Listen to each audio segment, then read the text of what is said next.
امریکہ کے سابق صدر براک اوباما نے اپنی نئی کتاب اے پرامس لینڈ میں لکھا ہے کہ پاکستان کے شہر ایبٹ آباد میں نیوی کے آپریشن میں القاعدہ کے سابق سربراہ اسامہ بن لادن کی ہلاکت کے بعد ان کا خیال تھا کہ سب سے مشکل فون کال پاکستانی صدر آصف زرداری کو ہوگی، کیونکہ اس واقعے کے بعد ان پر پورے ملک سے دباؤ ہوگا کہ پاکستان کی سالمیت کی تصدیق ہوئی ہے۔ وہ لکھتے ہیں کہ میں توقع کر رہا تھا کہ یہ کافی مشکل کال ہوگی، لیکن جب میں نے صدر آصف زرداری سے رابطہ کیا تو ایسا بالکل نہیں تھا۔ ان کا کہنا تھا کہ جو بھی رد عمل ہو یہ بہت خوشی کی خبر ہے۔ اوباما لکھتے ہیں کہ صدر آصف زرداری اس فون کال پر واضح طور پر جذباتی تھے اور انہوں نے اپنی اہلیہ بے نظیر بھٹو کا بھی ذکر کیا، جنہیں القاعدہ سے منسلک شدت پسندوں نے ہلاک کیا تھا۔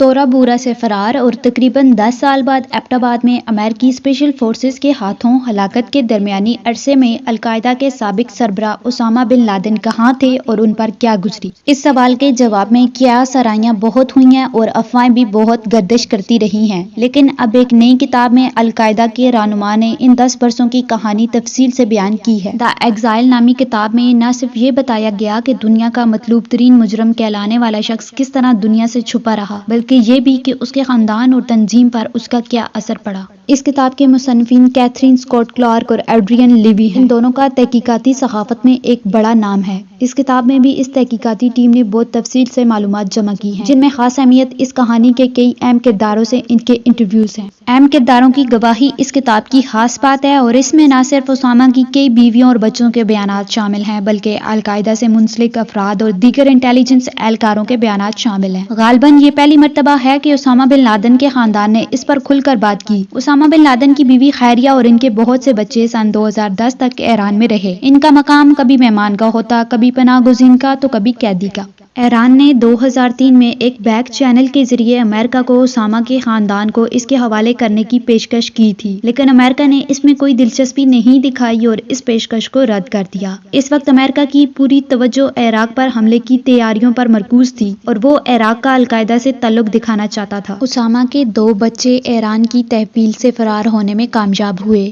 2008 میں ان کا بیٹا سعد احاطے کی دیوار پھیلان کر بھاگ گیا اور 2010 میں اسامہ کی 18 سالہ بیٹی ایمان تہران کے ایک ڈپارٹمنٹل سٹور سے فرار ہو گئی۔ ایمان نے دکان سے ایک گڑیا کو لے کر اپنی گود میں بچے کی طرح پکڑا، سر پر کپڑا اوڑھا اور سٹور سے نکل کر اس نے سعودی عرب میں اپنے بڑے بھائی کو فون کیا، جس نے اسے سعودی سفارت خانے جانے کی ہدایت کی اور کہا کہ وہ ان سے فوراً رابطہ کرے گا۔ ایمان بن لادن 5 ماہ تک سفارت خانے میں رہیں اور بالآخر وہ اپنے بھائی عمر اور بھابھی زینہ کی کوششوں کے نتیجے میں نکل سکی۔ ان کی ماں نجوہ نے، جو اسامہ کی پہلی بیوی تھی اور جو 11 ستمبر کے حملوں سے 2 دن پہلے افغانستان سے چلی گئی تھی، انہیں 9 سال کے عرصے کے بعد دیکھا۔ القاعدہ کی مرکزی شورا نے 11 ستمبر طیارہ منصوبے کو منظور کرنے سے انکار کر دیا تھا اور شورا کے کئی ارکان نے اس کے خلاف آواز اٹھائی تھی، لیکن اس کی حمایت اور منصوبہ بندی ایک ایسا شخص کر رہا تھا جو القاعدہ کا رکن نہیں تھا۔ اسامہ بن لادن بھی کچھ دن کراچی میں رہے اور ایک چھاپے میں گرفتاری سے بال بچے تھے۔ اسامہ بن لادن کی بیویوں کو ان کی بیوی خیریہ پر شک تھا کہ ان کے ایبٹ آباد آنے سے حکام کو اسامہ کا اتا پتہ معلوم ہوا ہوگا۔ خیریہ کی اکلوتی اولاد حمزہ بن لادن اب اسامہ کے جہادی وارث سمجھے جا رہے ہیں اور شاید ان کے واحد بیٹے ہیں جو اس راہ پر گامزن ہیں۔ جب 2 مئی 2011 کو امریکی خصوصی افواج کے ایک دستے نے صوبہ خیبر پختونخوا کے شہر ایبٹ آباد میں دنیا کے سب سے مطلوب شخص اسامہ بن لادن، ان کے قریبی ساتھی ابو احمد الکویتی اور دیگر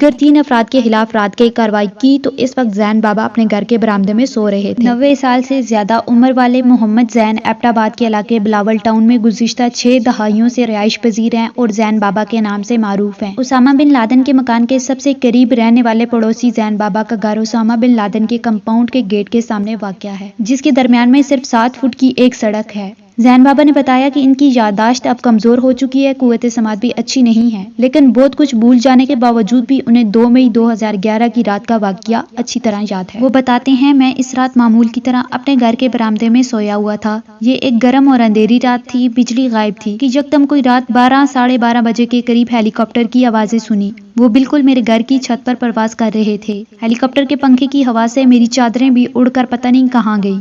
انہوں نے کہا کہ یہ کوئی 3 ہیلی کاپٹر تھے، جن میں ایک ڈبل پروں والا تھا جبکہ باقی 2 دوسرے تھے۔ اس دوران پرواز کرتے ہوئے ایک کوٹھی کی چھت پر رکا تھا جس میں سے وہاں فوجی اترے، دوسرا ان کھیتوں میں جہاں میں نے آلو کاشت کر رکھے تھے وہاں پر کچھ فوجی اترے، اور تیسرا ہیلی کاپٹر میرے گھر کے قریب خالی پلاٹ پر رکا۔